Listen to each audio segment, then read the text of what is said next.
Welcome to my channel. నా channel కనుక మీరు ఇంకా సబ్స్క్రైబ్ చేసుకోకపోయినట్టయితే ప్లీజ్ సబ్స్క్రైబ్. ఈరోజు మనం ఈ వీడియోలో 24 జూన్ 2025 అంటే మంగళవారం రోజు స్టాక్ మార్కెట్ ఏ విధంగా ఉండబోతుంది అనే ప్రెడిక్షన్ వీడియోని మనం చూద్దాం. అసలు మంగళవారం రోజు ఓవరాల్గా స్టాక్ మార్కెట్ ట్రెండ్ ఎలా ఉండబోతుంది అనేది తెలుసుకునే ముందుగా ప్రీ మార్కెట్ సెషన్ గురించి మనం ప్రెడిక్ట్ చేయాలి అంటే అంతకన్నా ముందు రోజు అంటే Monday American stock market Nasdaq అక్కడి న్యూస్ మీద డిపెండ్ అయ్యి మార్కెట్ మూవ్మెంట్ చూపించే అవకాశం ఉంది. అలాగే ఇక నెక్స్ట్ రోజు అంటే ట్యూస్డే మార్నింగ్ టైము ఒక పాజిటివ్ ట్రెండ్ని చూపించే అవకాశం ఉంది. ఏషియన్ మార్కెట్స్ ఒక పాజిటివ్ మూవ్మెంట్ని చూపించే అవకాశం ఉంది. సో అలాంటి పాజిటివ్ ట్రెండ్ బిగినింగ్ మనకి దొరికిన తర్వాత మన మార్కెట్ ఓవరాల్ ట్రెండ్ మనం చూడాలి అంటే అది మిక్స్డ్ ట్రెండ్గా మూవ్ అయ్యే అవకాశం ఉంది. సో ఆ మిక్స్డ్ ట్రెండ్ మూవ్మెంట్ అనేది గ్రీన్ పాయింట్స్లో క్లోజ్ అవుతుందా లేదా రెడ్ పాయింట్స్లో క్లోజ్ అవుతుందా అనేది మాత్రం గ్లోబల్ మార్కెట్ ట్రెండ్స్ మీద ఇంకా మన మార్కెట్ ట్రెండ్ మీద న్యూస్ మీద డిపెండ్ అయ్యి డిసైడ్ అయ్యే అవకాశం ఉంది. అలాగే సేమ్ బ్యాంక్ నిఫ్టీ కూడా మిక్స్డ్ ట్రెండ్గానే మూవ్ అయ్యి సో ఆ మిక్స్డ్ ట్రెండ్ మూవ్మెంట్ అనేది ఎక్కువ గ్రీన్ పాయింట్స్లో క్లోజ్ అవుతుందా లేదా రెడ్ పాయింట్స్లో క్లోజ్ అవుతుందా అనేది మాత్రం గ్లోబల్ మార్కెట్ ట్రెండ్స్ మీద ఇంకా మన మార్కెట్ ట్రెండ్ మీద న్యూస్ మీద డిపెండ్ అయ్యి డిసైడ్ అయ్యే అవకాశం ఉంది. నిఫ్టీ ఐటీ మాత్రం నెగిటివ్గా ట్రెండ్ అయ్యే అవకాశం ఉంది.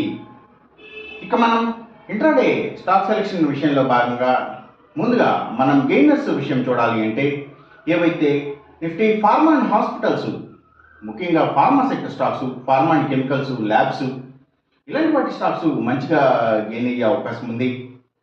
అలాగే ఇంకా రియల్ ఎస్టేట్ సెక్టర్ స్టాక్స్ ప్రత్యేకించి ల్యాండ్స్తో డీల్ చేసే కంపెనీల స్టాక్స్, అలాగే నిఫ్టీ ఆటోమొబైల్ సెక్టర్ స్టాక్స్, ఇంకా పవర్ అండ్ ఎనర్జీకి సంబంధించిన అన్ని కంపెనీల స్టాక్స్, సిమెంట్స్ కంపెనీల స్టాక్స్, సీపర్స్ అండ్ హార్బర్స్కి సంబంధించిన కంపెనీల stocks, tours and travels, logistic supplies ఇలాంటి వాటికి సంబంధించిన కంపెనీల స్టాక్స్, ఆయిల్ అండ్ న్యాచురల్ గ్యాస్కి సంబంధించిన కంపెనీల స్టాక్స్, పెట్రోకెమికల్స్కి సంబంధించిన కంపెనీల స్టాక్స్, గ్రీన్ ఎనర్జీకి సంబంధించిన కంపెనీల స్టాక్స్, ఏవియేషన్కి సంబంధించిన కంపెనీల స్టాక్స్, అలాగే అగ్రికల్చర్కి రిలేటెడ్గా ఉండే అన్ని కంపెనీల స్టాక్స్ కూడా అంటే అవి సీడ్స్ కంపెనీల stocks, fertilisers and chemicals, tractors కంపెనీల స్టాక్స్ ఇలాంటివి అన్నీ కూడా గెయినింగ్ సైడ్ ఉండే అవకాశం ఉంది మంగళవారం రోజున.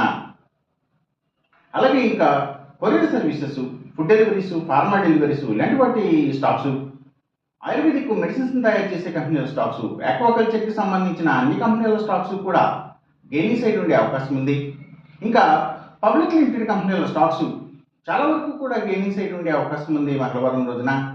ఇంకా గవర్నమెంట్ బ్యాంక్స్ అండ్ ఫైనాన్షియల్స్ అంటే పిఎస్యూ బ్యాంక్స్, గవర్నమెంట్ ఫైనాన్షియల్స్, అలాగే ఎడ్యుకేషనల్ సర్వీసెస్కి సంబంధించిన కంపెనీల స్టాక్స్, ఫుట్వేర్ స్టాక్స్ ఇవన్నీ కూడా గెయినింగ్ సైడ్ ఉండే అవకాశం ఉంది మంగళవారం రోజున. ఇక మనం ఇంట్రాడే లూజర్స్ విషయం చూడాలి అంటే ఏవైతే కమ్యూనికేషన్ సెక్టర్ స్టాక్స్ వాటిని బేస్ చేసుకుని పనిచేసే cell phone towers, cables, internet services providers ఇలాంటి వాటి స్టాక్స్, మీడియా అండ్ టెలివిజన్ ఛానల్స్కి సంబంధించిన కంపెనీల స్టాక్స్ ఎక్కువగా నెగిటివ్గా ట్రెండ్ అయ్యే అవకాశం ఉంది. అలాగే ఇంకా స్టీల్స్, ఐటీ స్టాక్స్, సిగరెట్ కంపెనీల స్టాక్స్, స్పిరిట్స్ అండ్ బ్రూవరీకి సంబంధించిన కంపెనీల స్టాక్స్ ఇవన్నీ కూడా నెగిటివ్గానే ట్రెండ్ అయ్యే అవకాశం ఉంది మంగళవారం రోజున. ఇక మనం ఎంసీఎక్స్ ట్రేడింగ్ విషయం చూడాలి అంటే ఏవైతే crude oil and natural gases prices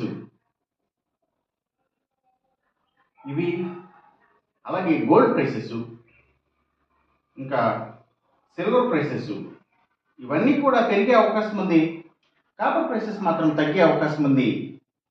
ఈ చెప్పిన రిజల్ట్స్కి ఏమాత్రం వ్యతిరేకంగా జరుగుతున్నట్టు మీకు అనిపించినా సరే ఇమ్మీడియట్గా మీ బెట్ల నుంచి వెనక్కి వచ్చేసేయండి. ఇది కేవలం ఒక ఆస్ట్రాలజికల్ ప్రిడిక్షన్ మాత్రమే, దయచేసి గమనించండి. అలాగే ఈ వీడియో కనుక మీకు నచ్చినట్టయితే నా ఛానల్ని సబ్స్క్రైబ్ చేయండి. అందరికీ ఈ వీడియోని షేర్ చేయండి, లైక్ చేయండి. Thank you for watching.